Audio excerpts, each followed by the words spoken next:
Hey, what's going on, guys? It's your boy Az. We are back here. We're gonna be running the Tower Blade again, Blade Mighty Tower, and we're gonna be doing this this time legitimately without Professor Xavier. We had to cheat a little bit the last few times, but we are gonna use him here this time without.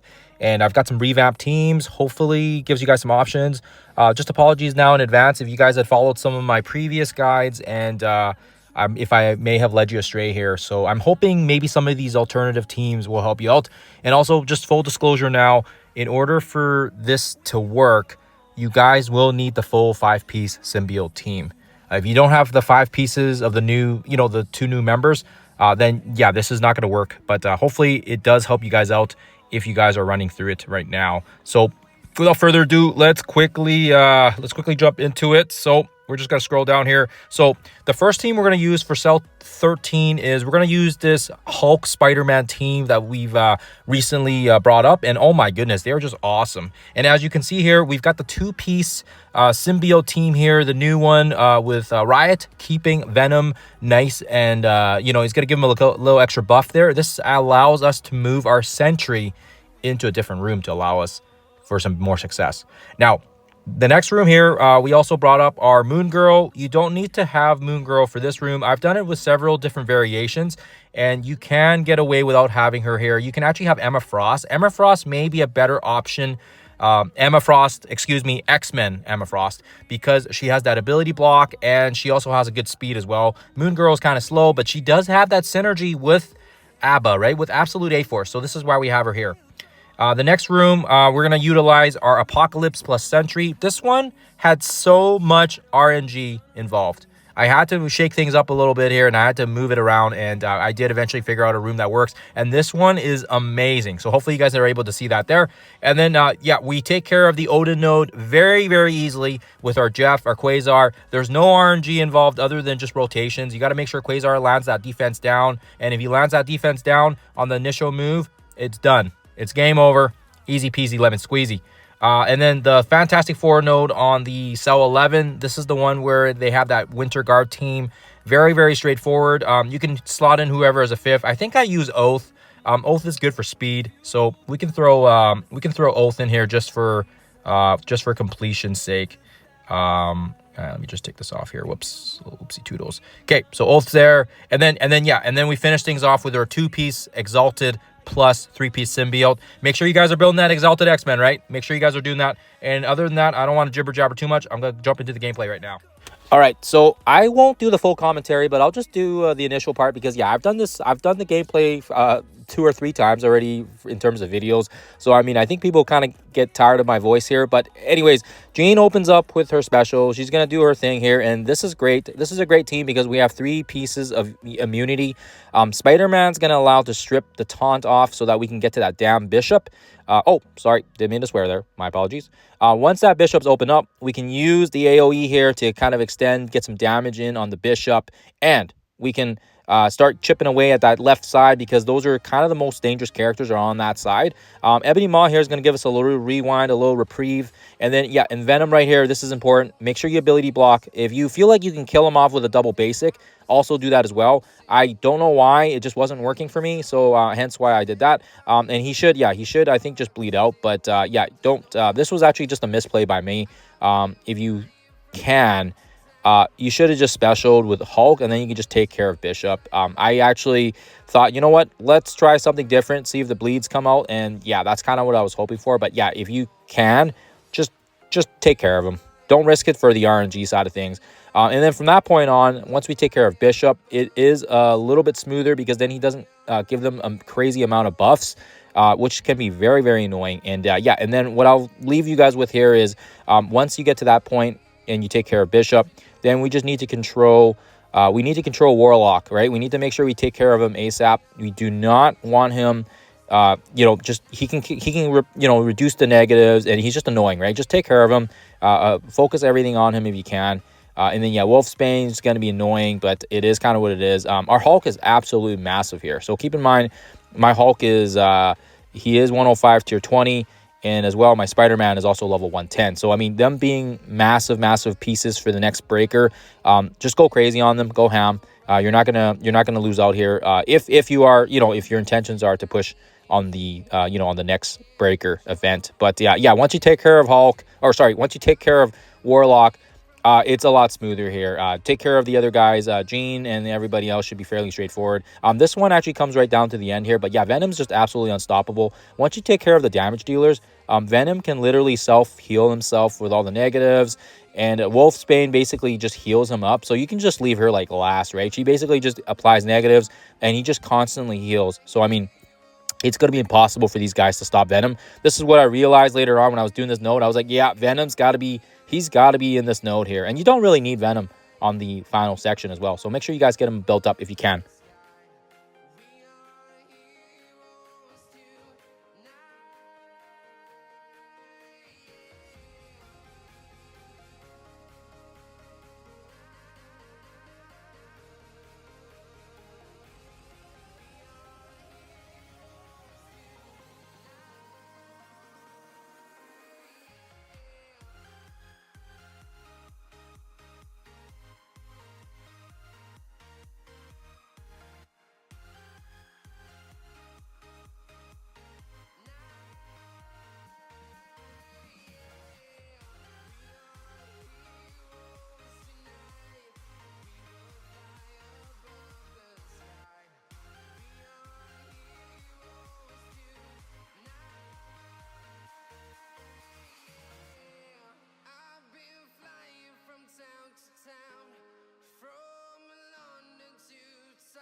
All right, so 14. This is one, like I said, where you can get away with Emma Frost here instead of Moon Girl if you don't have her built up. I finally pushed mine because we're going to need her eventually for the new raids, and she's going to be part of that champions team. So we'll see how the reward structures are by then. But other than that, double basic here. Get the blind on Super Scroll so that he misses.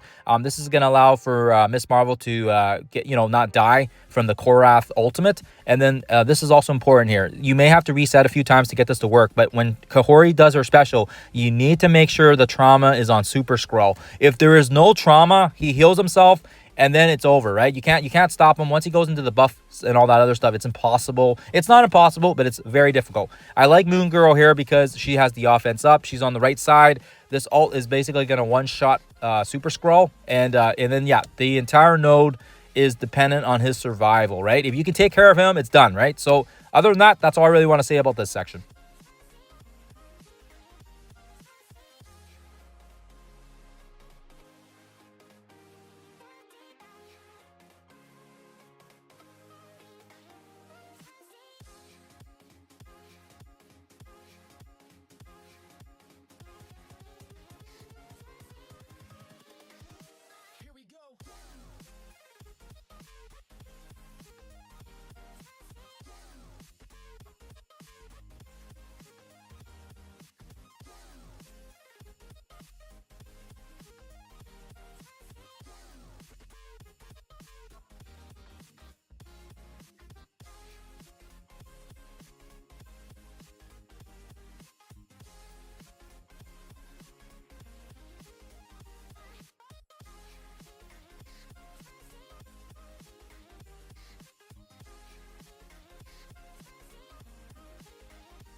All right, so the Cell 14, this is probably one of the biggest hurdles I think people are going through right now. And I know that, yeah, the new moons is pretty much a must for this damn node. It sucks. Apologies there, I swear again. So let's through the special here. We have a swear jar actually in my house. Every time I swear, I got to put money in the swear jar. So now I got to put a couple bucks in there. But anyways, so the new moons is going to get that speed up from the stealth. They're going to do their thing here. They're going to get a little action going on for us. And of course as well, Sentry is absolutely massive in this one. Mine's not tier 20. He's only tier 19, but yeah, he's absolutely massive. Have Apocalypse by the Taunter. Again, other creators have done this with different team comps. This is the one that I found to be the less RNG by utilizing Sentry here. You can also use Professor Xavier. If you got Blue Marvel or Professor Xavier, both those ones work as well. I've tried it. Yeah, Blue Marvel absolutely shreds, and Xavier shreds this one as well if you guys have him here, if you guys are able to use them. But if you're not able to use them, then that's great. We can take advantage of Sentry here. Sentry is massive here. We're going to top off her health here because they're going to do some pretty massive amounts of damage. And again, you'll see here that, yeah, we got to be patient here. We want to make sure that we can, survive some of these hits. Okay, so again, health top off. And yeah, she's going to do her thing here. Thanks to the health, we are going to be able to survive this at least, which is good.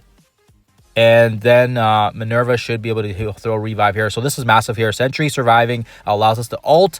This is going to strip everything, apply some more negatives to the board as well. And we actually do. We do want our Sentry to die here eventually so he does more damage. But yeah, throw the ultimate on, I'd say Moon Girl, just because she's, we just saw from the previous section how strong she can be. So just take her out while you can here. And then yeah, Minerva, throw the basic here. She can throw a revive as well here. But yeah, let's throw the ability block on Miss Marvel so she can't do anything else. And then she's kind of slower. And I think you guys get it. Once you kind of get through that initial step here, yeah, it's awesome. Sentry's going to focus on the left side here. Just do a basic here. Just to get some chip damage. And then, yeah, hopefully you guys are able to see here that once he does die, he should die from this attack. He's gonna come back in his void form, and he's gonna start doing a bit of damage for us here, and which is great. We'll throw the revive here on Cannonball as well. Cannonball comes back with a massive taunt. We were waiting for him to come back with that taunt, so this is why we held off on that. But yeah, it's great here. Now he can actually, he can survive a little bit now as well, and this is great. Hopefully you guys can see the strategy here, and hopefully if you guys are able to take advantage of this team comp if you can.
Okay, so this was the one that gave people a lot of grief. And again, like I said, I've tested around a lot of different team comps, and I need to make sure that I could keep these guys open. So hence why we used the earlier teams. And now hopefully you guys can see here that we are able to take advantage of the fact that, yeah, we've got basically these, we've got this team here that we can utilize. Storm's going to ultimate out with that massive ult to apply the slow to everybody. And then this is going to give Quasar his turn. He also has a striker, so he's going to double tap here and get the defense down, double strike. And then this is where it's important. This is why we needed Jeff to be that extra little umph, right? He's going to throw that massive special. Boom. Everybody dies. And then, of course, as well, when Surfer Breaker takes his turn, he's going to melt these guys with his special. And then he's also going to hit his anomaly as well. And a singularity, I guess is what it's called, sorry. And then, boom, done. So 20 seconds flat. No Xavier, no Blue Marvel. Just pure damage and pure skill here of these guys to take down this very, very pesky node.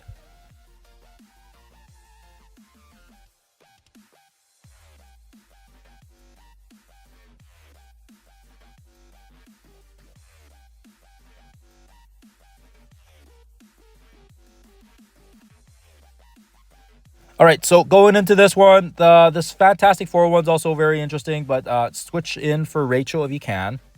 We've done this stun combo before on several other team comps, and yeah, we just love having Rachel with Fantastic Four just because they can stun so much, and yeah, they're so fast. Nothing really stops their speed. Honestly, I was looking at the next week's floors, and yeah, this is going to be a good team comp here to utilize as well if there's any troublesome rooms. But yeah, otherwise, I think this is the way to go here, guys. Other than that, I don't really have too much comments to say here. I've already done the footage of it. Very easy, very smooth, easy peasy.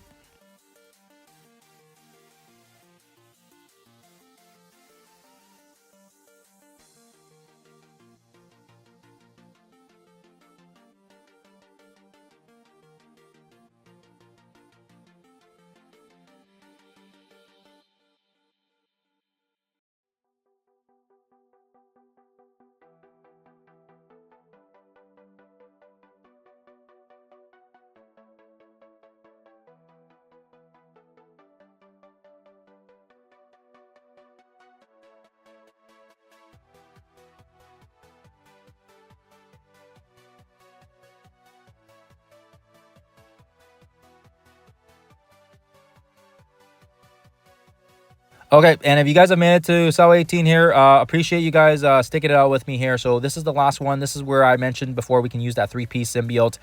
We have Angel and Jubilee here to kind of help fuel the team as well here. But yeah, as you can see here, Angel just takes a bit of damage for us, which is totally awesome. We'll throw the ultimate here from Quicksilver. He's faster than Null right now because we don't have enough symbiotes to give Null that extra boost of speed. But it doesn't matter. Once we get enough chip damage here, we can basically start to get in the field, feel the speed gauge going here. But yeah, again, what's important here is having Toxin have that immunity to prevent the negatives as well from the Illuminati. Throw that special on with Carnage, get the initial turn bar going for us, and once our team gets going here, it's pretty much unstoppable. And Jubilee and Angel also get speed as well when characters are killed. So this is the reason why we have them here, and this is the reason why I decided to try this team out instead of just using 5 symbiotes.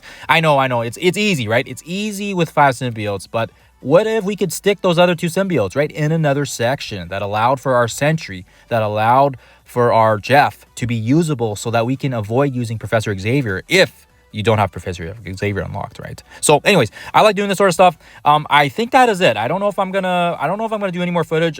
This is like my 5th time running through it with different comps, and I'm tired, but feeling very, very great. Feeling gratified that I was able to figure out a comp without relying solely on Professor Xavier. And of course, as well, you guys, if you guys need to scroll back to my earlier footage, you'll see that my team sizes are fairly realistic, and they're not like 15, 16, 17 mil teams like some of the other, I've seen some other guys with some pretty massive teams here. So anyways, let me know what you guys think. Other than that, happy Monday. I'll see you guys in the next one.